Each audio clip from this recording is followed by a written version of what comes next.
Hello, welcome to our show. We're so excited that you're here. And today we have something a little bit different. We have family story time. And I'm so excited to welcome my beautiful neighbors. They've come to listen to a story. And the story we're reading today is about a family. It's a really special family. First, I want to tell you a little bit about the author. The author is J.R. Poulter, and Jennifer Poulter lives in Australia. And when I was talking with her about her story, she says that her family had a mansion, kind of like a castle. Can you believe that?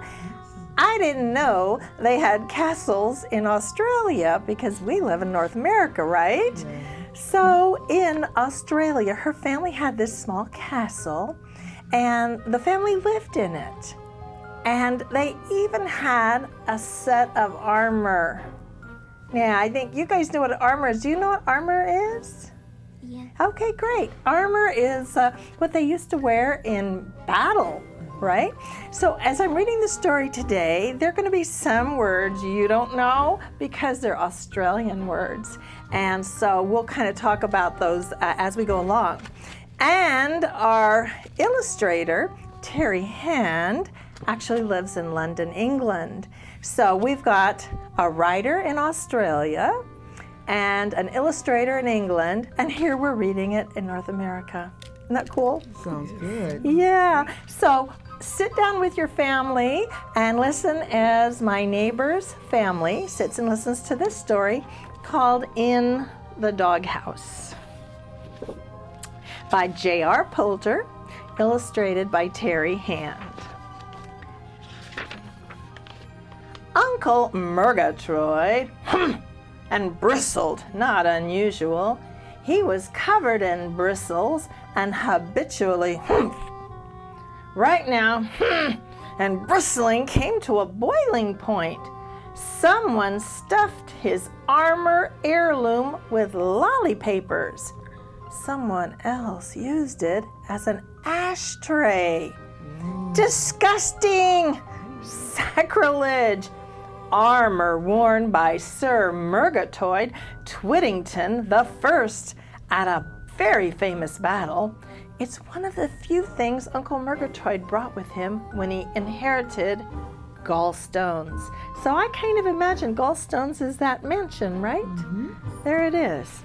So does he look pretty, what? Intense. Intense. Mm-hmm. Oh, yeah. Let's see what happens. Smoke issued from the armor's chinks.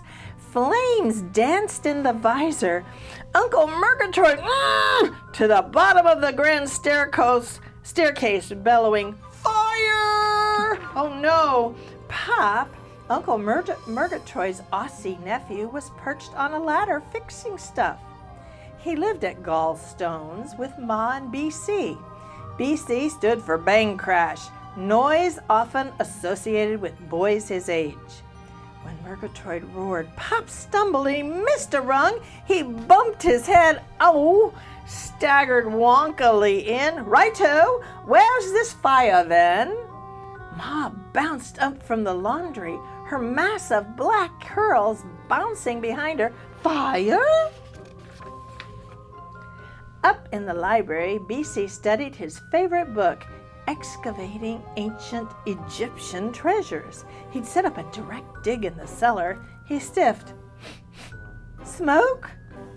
Bang, crash, a shelf came down behind him, but BC was off.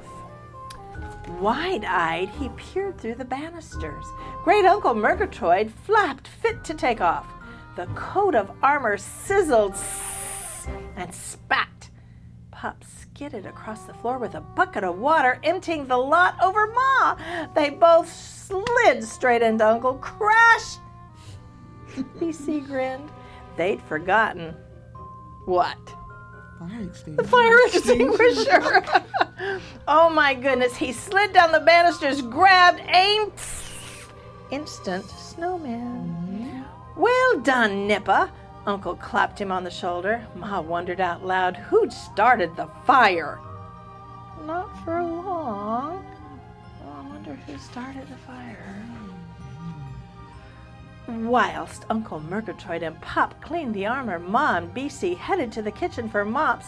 Opening the door, Ma gasped, "Chip and Burga!" Pop's cousin, Chip, and wife Burga had installed themselves at the kitchen table fridge end. Their first visit, and with no one around, they'd followed Burga's nose. Chip's lanky form stretched all the way under the table. Everything around him grease and rust, covered from the litter of parts from his old bomb car that eternally needed fixing. Ash covered everything else. Burga, who resembled a porcupine with permed spines, had beached on one chair, foot up on another. In front of her sat tonight's dessert in various stages of demolition. She stared fixedly at the microwave oven. "On the blink," said Chip, adding to the anthills of ash around him. Ma forced a smile. What's on the blink?" "Telly," said Burga. "Missed rest of our lives." BC sputtered with laughter. "Actually," ventured Ma, covering BC's mouth and sweeping him behind her, "that's the microwave. TV's for the brain dead." "You don't say," said Chip, peering at Burga. Chip and Burga suffered terminal gratulism. Whoa, I've never heard that word, have you? Let's see. Burga didn't believe in work. Chip believed in live and let leave. Live. Let Burga do her thing. She let him live. Oh. BC looked around, wondering if Pug, their pup, had come too. Next moment, a flattened BC found himself bathed by an oversized dog. Dog steroids? "Here, Pug," called Chip. Pug moved. He sat on BC. Ma dragged Pug off, suggesting he be tethered in the old outhouse. BC, feeling to see if any bones were broken, led the way. Burga reached for the fridge again. "Dinner?" Ma invited, whilst there was still something to eat. Burga grinned. "Thought you'd never ask." Ma soon had the big pots bubbling spaghetti bolognese. BC's favorite. He didn't even mind setting the huge, long table in the formal living room. Everyone sat up expectantly. Ma ladled out steaming piles of spaghetti and lush meat sauce. BC salivated. What do you think salivated is? Eat. Yeah, and when you're really hungry, what happens? Oh, yeah, your mouth is ready to eat. Murgatroyd, huh? Everyone dug in happily. Ooh, slurping. Back at the outhouse, Pog sniffed something yumptious, slipped rope, charged through the duck pond, and up the steps.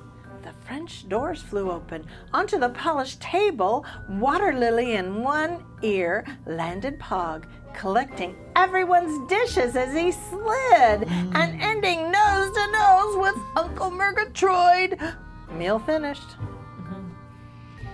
Have you ever had a meal where your dog got on the table? Not at all. Yeah, I know that you have a cute little white puppy, but he doesn't get on the table, does he? Huh! Murgatroyd bristled pointedly at Chip and Burg. "You want to be getting home." "Didn't Chip tell you?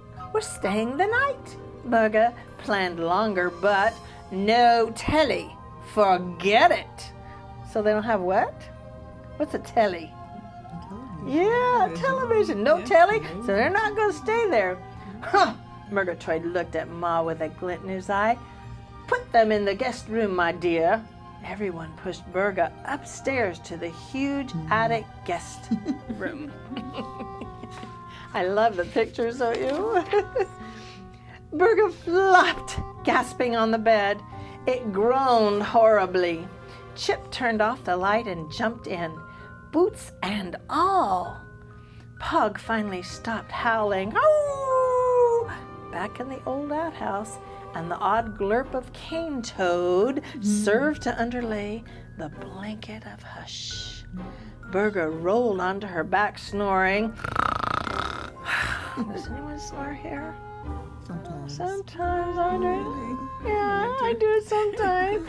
Chip groaned and blinked one eye. And then he opened it and froze. What do you think? What is happening?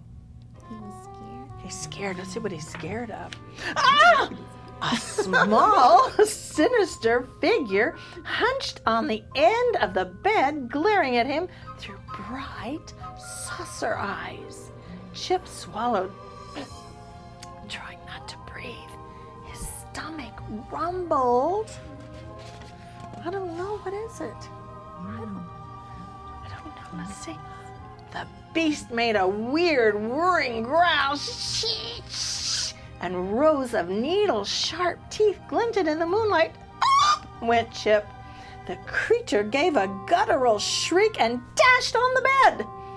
Chip folded his knees, staring at the creature eyeball to eyeball. Wah! Chip tried moving. His arms and knees locked tight. He tilted sideways off the bed. Thud! The animal turned, charged into Burger, and bit. Burger ascended like a hot air balloon, shrieking loudly. Chip found his feet, rushed for the door, and so did Burger. They stuck. Oh no! They're in such a hurry. What happened to them? Yeah, they went at the same time, and they're stuck. They're kicking out the door. And look what's waiting there. Oh. The creature gave an awful guttural laugh, leaping onto their backs. Chip and Burga shot out the doorway. The creature glared and chattered at the top of the stairs as they bumped, slid, and rolled all the way down, hit the bottom, and scrambled out the door. Oh my goodness, what a visit, huh? Scary. Whoa. BC, Uncle Murgatroyd, Pop and Ma looked out in time to see the dust churning up in clouds behind Chip's rattly old sedan as it conked and choked its way into the distance. The old rush tail must have scared them. Uncle and I have been trying to dislodge him a fortnight now, yawned Pop. I guess that's the last we'll see of them. Right then, up from the depths of the old outhouse floated, oh! Wow. So that little animal that got in the house, what do we have here in Oregon that might? Wild creature of the night that's not a pet? Raccoon. We have raccoons. Ooh, I wouldn't want one in my house. What else do we have? Squirrels, yeah. Possum, yeah. So this is a creature that's kind of a pest in Australia. And we all have pests in our countries. But that was a pretty cool story, wasn't it? Very cool. Yeah. Seems like unwarranted guests were there. Oh, yeah. Uh-huh. So we had some unwanted guests, and I don't suggest that we put these wild animals in our house, but it's kind of a good idea, wasn't it? Yes. So I hope you've enjoyed our story with a little bit of humor and a little bit of smarts. And we want to say a special hello to a very special lady who is watching today. We want to say we love you, and we hope you enjoyed our story, Ms. Geraldine. Thank you very much, and we look forward to seeing you all again. Bye-bye. Bye.